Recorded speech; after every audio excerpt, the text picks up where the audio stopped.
We're here now with Kelly, who's going to allow us to participate in interactive learning. So Kelly, what's the purpose of this and how does it benefit both us and the animal?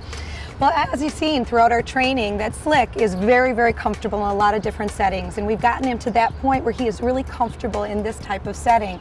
Interactive learning, as you know, is so important. It really brings home a wonderful message, not only about these animals and how to appreciate them, but the conservation behind all the things that we want to do to help preserve them out in the wild. All right, well, here comes Slick. Good boy. There he is. Hi. Hi. Very nice, Wow. big guy. Aww. Big guy. Excellent. So as you guys can see, Slick is very comfortable with this type of setting. Interactive learning is one of the most important things that we can do here at Oceans of Fun.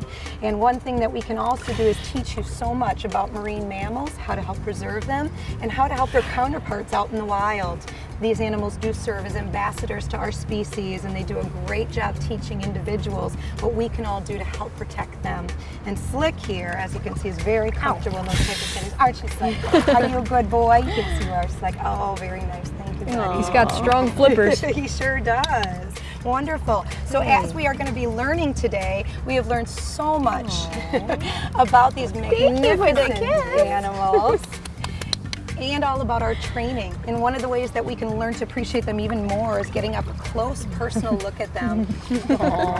You can see that Slick is just a big teddy bear. He is a big These teddy bear. animals are amazing, and He's so Slick sweet. has been a wonderful asset to our facility here.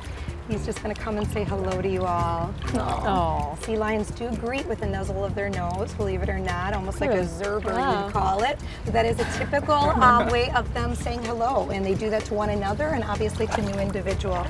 Let me just get him a fish here, and we can talk a little more about training. Nice. That a boy.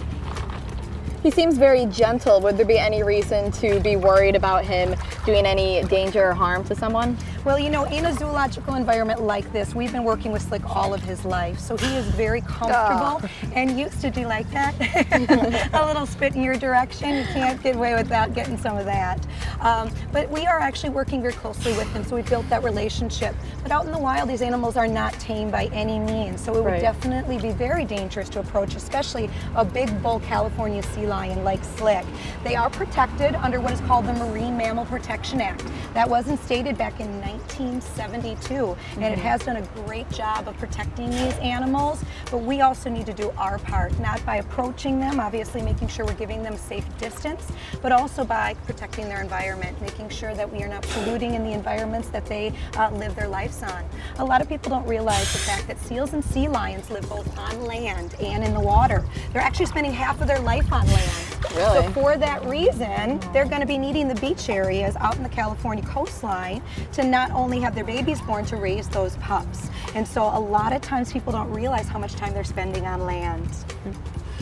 He's pretty amazing, isn't he? Yeah. Beautiful. All right, Slick, come on over here, my friend. Blow dry. Now, I know we learned about training, and I'm going to grab one of our target poles just to walk you through a couple of the behaviors that Slick has actually learned over the years. Slick actually does have a repertoire of well over about 200 behaviors, which means that all the little, what we call tricks, are actually called behaviors. And those are things Slick's learned over the years. And one of the things that we can obviously highlight, not only in our performances and shows, but in our interactive settings, is how amazing these animals are and agile in the water. And I'd like to highlight a couple things about Slick today, one being his flexibility. Now if I can get him on up here, I'm going to show you just how easily he can rotate that head back and touch his back. So really flexible animals. They do have the ability to pretty much twist around in different types of settings. If you would like to do a training behavior with me, take your left index finger. I'm going to have you draw a big circle in the air and say Slick circle. Slick circle. Good. Now you might not have seen it on that, but you notice he almost touched his nose to his tail. They're very, very flexible. Slick circle. And that allows them out in the wild to be able to twist around, to maneuver, whether they're outrunning predators, just moving around, or grabbing those fish that, as we know, don't swim in a straight line. Would you guys like to help feed him today? Sure. All right, wonderful. I'm going to hand you guys each a fish. And the best thing to do with him is just drop it right in his mouth. As you can see, I'm kind of protecting my fingers a little bit. That way that he won't mistake your fingers for fish. So if you just take that and actually have it kind of pop out of the bottom, You can just hand that right to him. Wonderful. Let me grab you another and we'll each get a chance to feed him. In just a second, I will also show you how impressive these teeth are in Slick's mouth. He's ready for that one. Come here, buddy. There you go. Thank you. That's all right. Seals and sea lions do have a different type of tooth in their mouth than we're going to have. They have conical shaped teeth.